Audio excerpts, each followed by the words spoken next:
آج کا میرا عنوان ہے شیخ الاسلام مفتی تقی عثمانی اور ان کے چند بیانات جو سوشل میڈیا پر ہیں۔ اسلام کا درجہ رکھتے ہیں، ان کے بہت سارے معتقدین ہیں اور عوام ان کے بیانات کو صحیح اور مستند جانتے ہیں۔ ہے کہ صرف اللہ تعالیٰ عالم الغیب ہے، اللہ کے علاوہ کسی اور کو علم غیب نہیں۔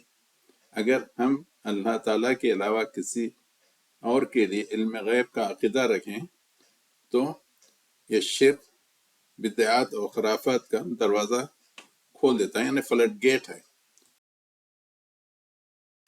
استعانت غیر اللہ، یعنی غیر اللہ سے مدد مانگنا، یعنی زندہ ہو یا مردہ ہو اس سے مدد مانگنا۔ پھر یہ عقیدہ رکھنا کہ رسول اکرم صلی اللہ علیہ وسلم ہماری آواز سنتے ہیں، وہی نہیں دوسرے مردے بھی ہماری آواز سنتے ہیں، سلام کا جواب دیتے ہیں اور وقت پڑنے پر خبروں سے باہر آ کے ہماری مدد بھی کرتے ہیں۔ ایسا عقیدہ رکھنا شرک اور کفر کی طرف ہمیں لے جاتا ہے۔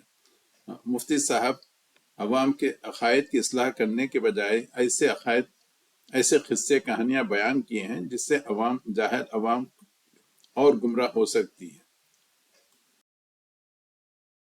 عوام کے عقائد کی اصلاح ہونے کے بجائے وہ مزید گمراہی اور جہالت میں پڑ سکتے ہیں۔ پاکستان میں جتنے عرس ہوتے ہیں اور عرسوں پہ جو خرافات ہوتی ہے اور جو دھمال جمتے ہیں، کیا مفتی صاحب نہیں جانتے؟ کیا ان کی اصلاح کا کام کس کا فرض ہے؟ ایک بیان میں امام ابو حنیفہ رحمۃ اللہ علیہ کا ایک قصہ جو فضائل اعمال میں ہے، اسی قصے کو ریپیٹ کریں کہ امام ابو حنیفہ رحمۃ اللہ علیہ جب کسی کو وضو کرتے دیکھتے تھے کہ وضو کے پانی میں کون سا گناہ دھل رہا ہے، کیا وہ شراب پی کے آیا، زنا کر کے آیا، یا ماں باپ کی نافرمانی کر کے آیا ہے۔ امام ابو حنیفہ رحمۃ اللہ علیہ کے لیے علم غیب ثابت کر رہے ہیں، جبکہ خود ہمارے نبی اکرم صلی اللہ علیہ وسلم کو علم غیب حاصل نہیں تھا۔ مثال کے طور پہ سورہ مائدہ میں جو آیا ہے، یعنی تیمم کا جو ذکر ہے، حضرت عائشہ کا ہار کھو گیا، سب لوگ ڈھونڈ رہے ہیں، خود حضرت رسول اکرم اور تمام لوگ ڈھونڈ رہے ہیں مگر کہیں نہیں مل رہا۔ اور جب قافلہ جانے کے لیے تیار ہو گیا تو وہ ہار اونٹ کے پیر کے نیچے تھا۔ یعنی اگر رسول اکرم صلی اللہ علیہ وسلم کو علم غیب ہوتا تو آپ بتاتے کہ ارے بھائی پریشان مت ہو، وہیں پہ اونٹ کے پیر کے نیچے ہے۔ اور اسی طرح جنگ احد میں بدماشوں نے یہ گڑھا کھودا جس میں رسول اکرم صلی اللہ علیہ وسلم گر گئے اور زخمی ہوئے۔ اگر علم غیب ہوتا تو رسول اللہ علیہ وسلم اس میں نہیں گرتے۔ جنگ احد کی صرف ایک ماہ بعد چند بدماش آئے اور رسول اللہ علیہ وسلم سے واعظین کے لیے درخواست کی۔ رسول اکرم صلی اللہ علیہ وسلم اسلام کی تبلیغ کے لیے ایک دفعہ 10 اور دوسری دفعہ 60 لوگوں کو بھیجا، اس میں سے 69 لوگوں کو شہید کیا گیا۔ اگر رسول اکرم صلی اللہ علیہ وسلم کو علم غیب ہوتا تو یہ 69 لوگ شہید نہیں ہوتے۔ منافق کا قصہ ہے جس نے ایک زراعت چوری کر لی، اور جب معلوم ہوا کہ چوری کا پردہ فاش ہو رہا ہے تو اس نے وہ زرہ کو ایک یہودی کے گھر میں ڈال دی، اور رسول اللہ علیہ وسلم جو ہے نا وہ یہودی کے خلاف یعنی حکم صادر کرنے والے تھے کہ حضرت جبرائیل نے آ کے رسول اللہ علیہ وسلم کو بتایا کہ اصل حقیقت کیا ہے۔ فتح میں بیت رضوان کا قصہ ہے۔ حضرت عثمان رضی اللہ تعالیٰ عنہ کی شہادت کی اطلاع آ گئی اور رسول اکرم صلی اللہ علیہ وسلم یعنی ان کے خون کے بدلہ لینے کے لیے لوگوں سے بیعت لے رہے ہیں۔ اگر رسول اکرم صلی اللہ علیہ وسلم کو علم غیب ہوتا تو اس بیعت کی ضرورت ہی نہیں تھی۔ رسول اللہ علیہ وسلم کا امتحان لینے کے لیے آپ سے اصحاب کہف کے بارے میں دریافت کیا۔ رسول اکرم صلی اللہ علیہ وسلم نے کو علم نہیں تھا کہ اصحاب کہف کا قصہ کیا ہے، آپ کو انتظار کرنا پڑا، جب آپ پر وحی آئی تو آپ نے وہ قصہ بیان کیا۔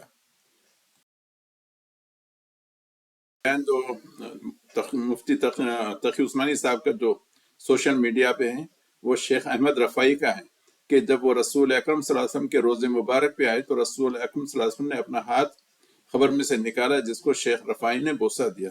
کیا بات ہے یہ؟ کیا رسول اکرم صلی اللہ علیہ وسلم کا ہاتھ یعنی 2 گز 6 فٹ گہری تو خبر ہوگی، کیا اتنا لمبا تھا؟ اور رسول اللہ علیہ وسلم کو کیسا پتا ہو گیا تھا کہ کون آ رہا ہے اور کس مقصد کے لیے آ رہا ہے؟ یہ کیا عقیدہ ہے؟ عائشہ کے کمرے میں دفن تھے، یہ ہاتھ حضرت عائشہ کے لیے کیوں نہیں نکلا، یا صحابہ کے لیے کیوں نہیں نکلا، اور پھر حضرت عائشہ کے بھتیجے وغیرہ بھی وہاں پہ آتے تھے، ان کے لیے کیوں نہیں نکلا، یہ ایک احمد رفائی کے لیے کیوں نکلا؟ کا ایک دوسرا بیان ہے کہ جب ان کے والد صاحب روزے مبارک پہ گئے تو وہاں سے روزے مبارک سے ان کے لیے سلام آیا. ماشاء اللہ، یہ سلام کس صحابی کے لیے کیوں نہیں آیا؟ کیا آپ کے والد کا درجہ اتنا صحابیوں سے بڑا تھا کہ ان کے لیے سلام آیا؟ بیانات سے اگر عوام گمراہ ہو جائیں اور تو اس کا وبال آپ کے حساب میں آئے گا. کے لیے علم غیب ثابت کرنا اور سماع موتیٰ کا عقیدہ ثابت کرنا، یعنی کہ مردے سنتے ہیں، یہ ایک فلڈ گیٹ ہے. اس سے ہر قسم کی عقیدے میں خرابی پیدا ہوتی ہے، یعنی اسی سے خبر پرستی، شرک، ہاں، نظر و نیاز، ہر چیز اسی سے شروع ہوتی ہے. حال میں جو صوفیوں کے قصے ہیں کہ مردہ سنتا بھی ہے، ہاں، جواب بھی دیتا ہے اور خبر سے باہر بھی آ جاتا ہے، پھر مدد بھی کرتا ہے. لا حول ولا قوت الا باللہ، لعنت اللہ علی الکاذبین. آپ کا رتبہ بہت بڑا ہے اور لوگ آپ کو جو ہے نا ایک مستند صاحب سمجھتے ہیں.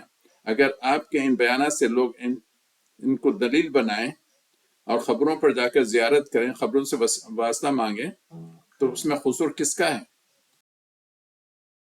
جو مشہور معرف القرآن ہے اس کی اردو والیم 1 صفحے 101 اور 102 پر بھی یہی لکھا ہوا ہے کہ غیر اللہ سے، یعنی ہاں یہ جملہ ہے اس میں، غیر اللہ سے چاہے وہ مردہ ہو یا زندہ ہو، اس سے واسطہ لے سکتے ہیں دعا میں. جب اللہ ہماری بات ڈائریکٹ سن سکتا ہے، یعنی اگر ہم کو بولنے کی بات نہیں، ہمارے دل میں جو دعا آتی ہے وہ اللہ سن سکتا ہے، تو پھر ہم یہ ولیوں کو پھر آپ اور مردوں سے ہم کیوں وسیلہ لیں؟ آپ ہی جواب دیں، اللہ سے توبہ کریں اور لوگوں کو گمراہی سے بچائیں. اللہ حافظ. دفعہ ہم ایاک نعبد و ایاک نستعین پڑھتے ہیں، پھر بھی جو ہے نا غیر اللہ سے یعنی ولیوں کے صدقے، طفیل وغیرہ کے سے دعا مانگتے ہیں. یہ کیا کثافت ہے؟ ہاں مسلمان بھائیوں، اپنے عقائد کی آپ اصلاح کریں. مرنے کے بعد آپ کبھی یہ نہیں بول سکتے کہ میں نے فلاں مفتی کو سنا، میں نے فلاں صاحب کو سنا. خبر میں آپ کا حساب آپ کو دینا ہے. قرآن و حدیث اور تفسیر پڑھیے اور رسول اللہ علیہ وسلم کی سیرت پڑھیے، آپ کی عقائد کی اصلاح ہوگی. ہدایت دینے والا اللہ ہے. اللہ حافظ.